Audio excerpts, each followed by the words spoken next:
कनका असं तिचं नाव. ती जेव्हा या घरात आली आणि तिला समजलं की या घरी वारीची परंपरा आहे, हे पाहून तिला अतिशय आनंद झाला.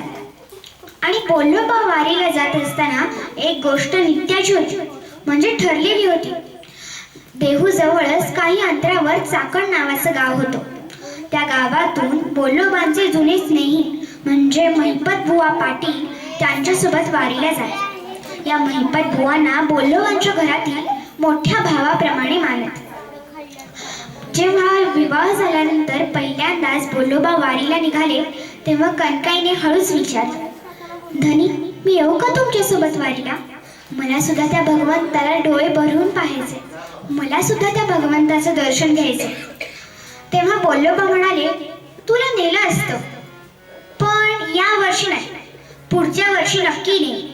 असे म्हणून महिपत बुवांसोबत निघून गेले आणि मनात कसलाही राग न धरता कनकाई घर कामात रमून गेली.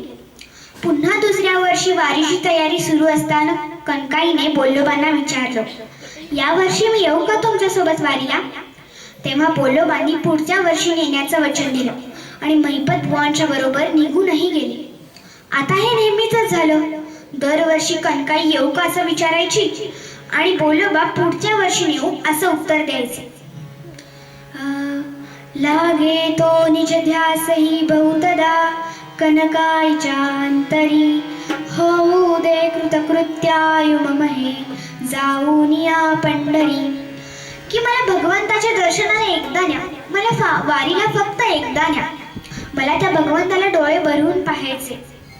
तिला तो ध्यास लागला होता आणि तिच्या प्रश्नावर बोल्लोबांचं उत्तर असायचं, यंदा ना जमणे पुढील वर्षी होईल इच्छा पुरी, ऐसे वदौनी भक्ता फुल्या वारी सजाई त्वरी, पंढरनाथ भगवान